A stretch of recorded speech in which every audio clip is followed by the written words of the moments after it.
Hey jerks, I'm back for part 28 of this clutch nightmare. So what day is it? It's day... I don't know what day it is on this project. I know it's been over 2 weeks. I do want to thank two people who helped me out during this. One is Jace Miklos over at Miatas and More. I took him my flywheel with the bad bearing in it, and I bought a brand new bearing, and he was able to, in about 30 seconds, tap it in. Could be that this was a brand new bearing and the bearing I was trying to use came with that lousy kit right there. Who knows? I don't really know. The other person I need to thank is Myron Cook. Myron was super nice to me, and he allowed me to borrow this thing. Now, what is this thing? This is a rear main seal tool sold by Fly and Miata, who are, I'm sorry Fly and Miata, but you're kind of dicks. I ordered one of these things from you. I wanted it to get here, you know, in a reasonable amount of days, and you took 5 days to even process my order. This is after I sent an email to verify the order and try and get expedited shipping, and a phone call trying to get some information or shipping or whatever. So too bad, Flying Miata. So I was able to borrow this from Myron. Thank you so much. So here's how this is supposed to work. Hi, I have a PPF in my face. Take your new thing. This is called a rear main seal, and you're supposed to pop that on there. Then on top of that, you are supposed to pop on this thing, and then you put your flywheel bolts in here, 3 of them, and then this gets tightened down to the right amount, and then it'll stop when this indented thing hits the actual crank. And that's supposed to place this at the exact depth that it's supposed to go. So we're going to try to do that. You're supposed to put a little bit of oil on the outside of this, on the outside of the rear main. I guess that's supposed to help it get in there. I do hope this works. I'm going to be so very sad if it doesn't. So kind of just jam that on like so. I'm so good at nothing. So with the bolts in place, I'm just going to kind of screw these in. Whoa. Okay, I'm not going to drop Myron's really cool tool. He was super nice to let me borrow. Why does everything have to be difficult?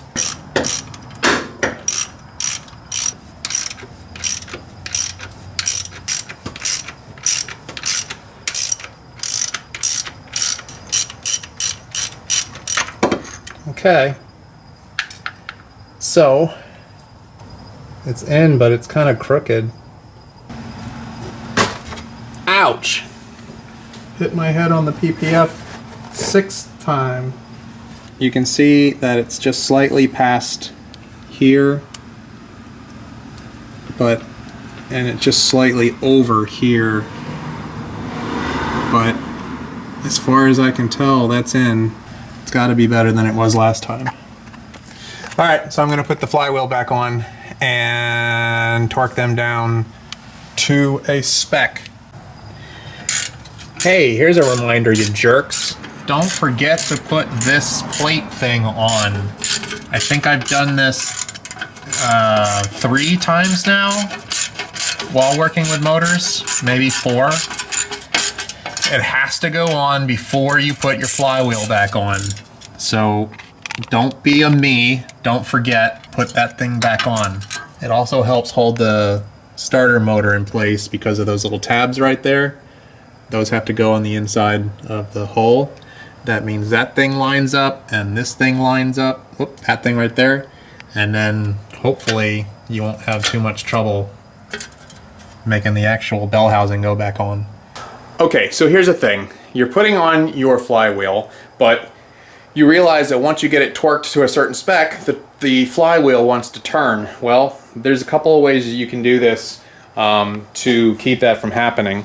One is the way I don't like to do it, and that is to jam something up in some of the teeth of the flywheel, and then that will somehow keep it from moving. The other way to do things I think safer and better, is to get a 21 millimeter socket on your crankshaft pulley right here.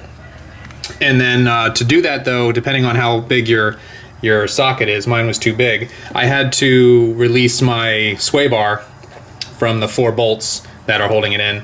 Anyway, and then I put a pipe down there to keep it from moving. Okay, so you have to lock your thing in the right direction, otherwise it'll just spin like that. Now I don't really want it to do that, so I'm gonna fix that.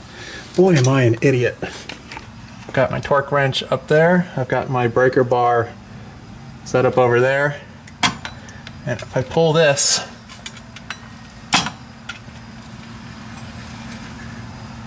come on, there we go, to spec.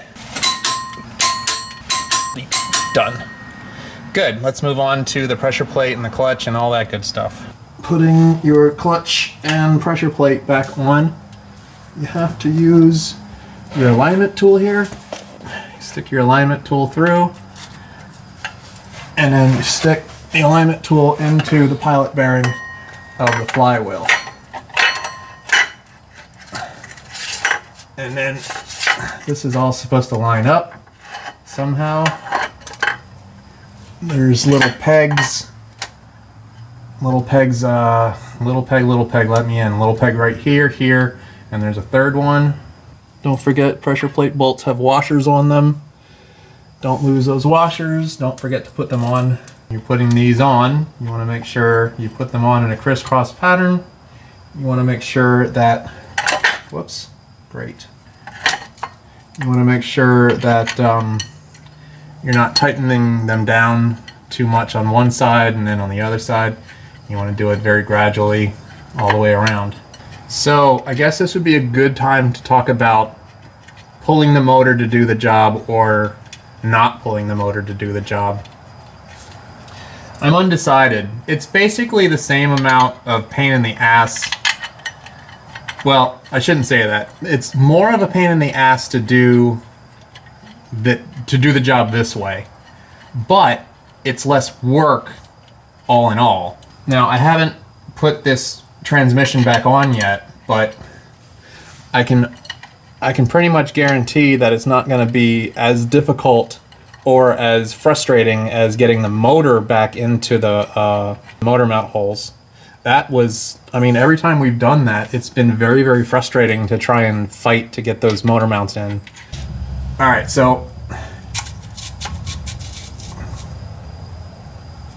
okay, that's not supposed to happen. I feel like this is way wrong. What have I done wrong? Something's not right. Let's see, does this go in and out easy? No, it doesn't. Wow, okay. So, very clearly, I've done this wrong, so I need to take it out and figure out what I've done wrong, because it's not supposed to be that difficult to pull the parts out, to pull this part out. So I'll stick this back in.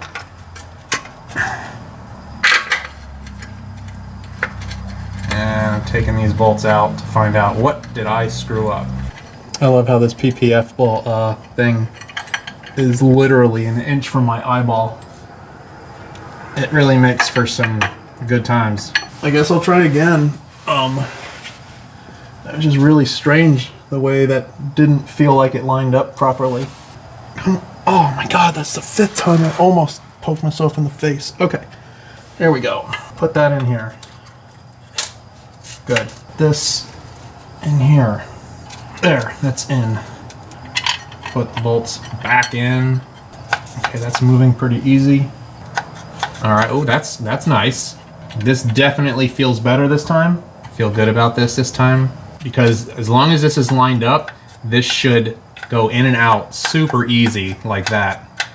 If you're feeling any resistance more than a little bit of a finger tug, then you've got something wrong, and you want to undo it all like I just did and put it back together.